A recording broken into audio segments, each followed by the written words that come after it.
Kim's surprise summit with Chinese President Xi Jinping this week was the first time he traveled outside of his country since he assumed power in 2011. That's according to his own state media.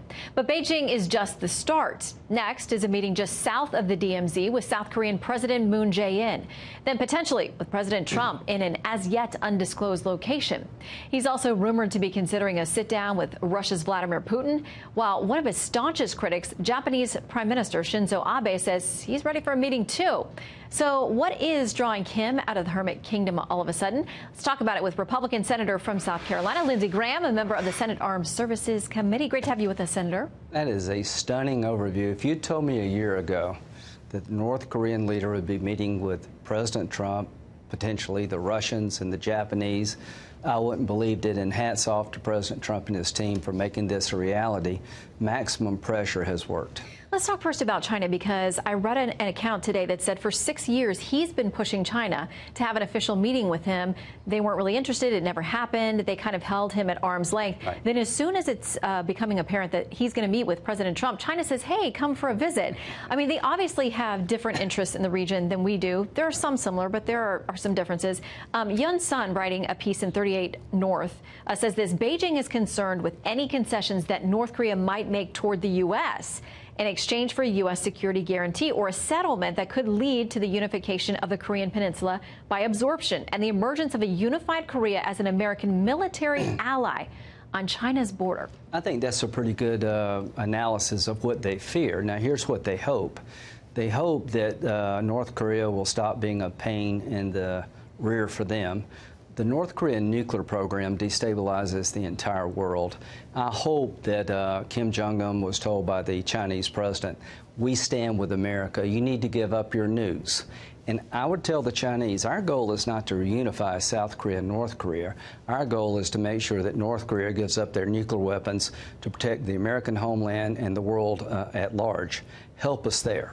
Do you think they will, though, because the messages were relayed after their meetings that they're open to denuclearizing the peninsula? There are plenty of skeptics who aren't buying that or wonder what kind of agreement we could get with North Korea as far as rigorous, legitimate inspections. Well, one, we've seen this movie before. In 1994, they gave up their nuclear program for food.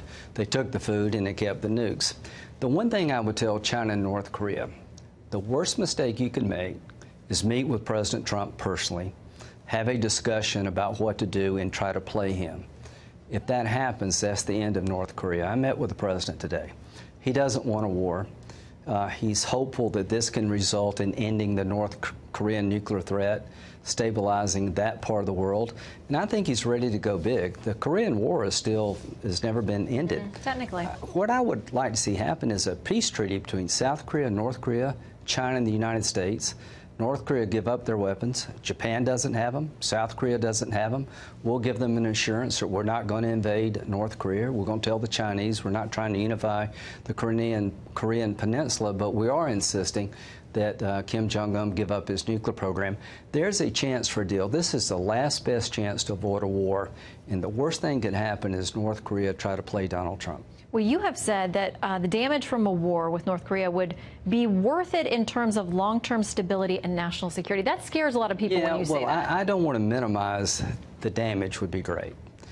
Worth it. It's all about bad choices.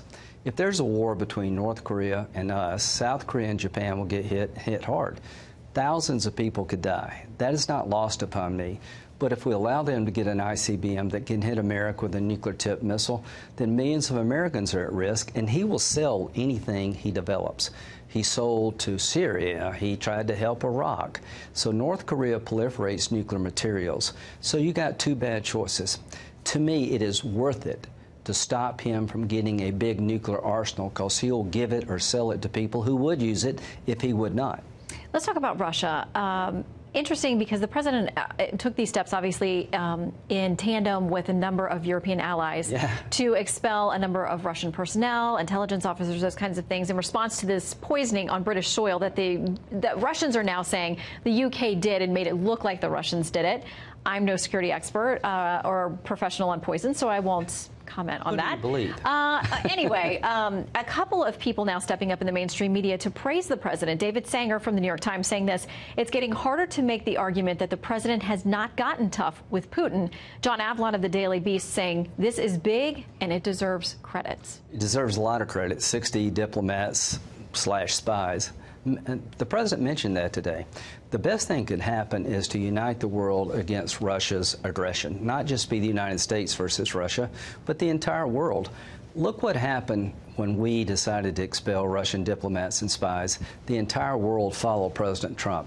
The best thing he could do, in my view, here at home and abroad, is to tell Putin, I don't want to be your enemy, but you're making me be your enemy, and if you continue to disrupt the world, invade your neighbor, assassinate people in foreign countries, then you're going to pay a price.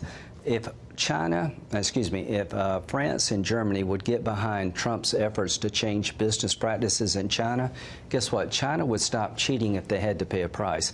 Putin would stop disrupting the world if he paid a price.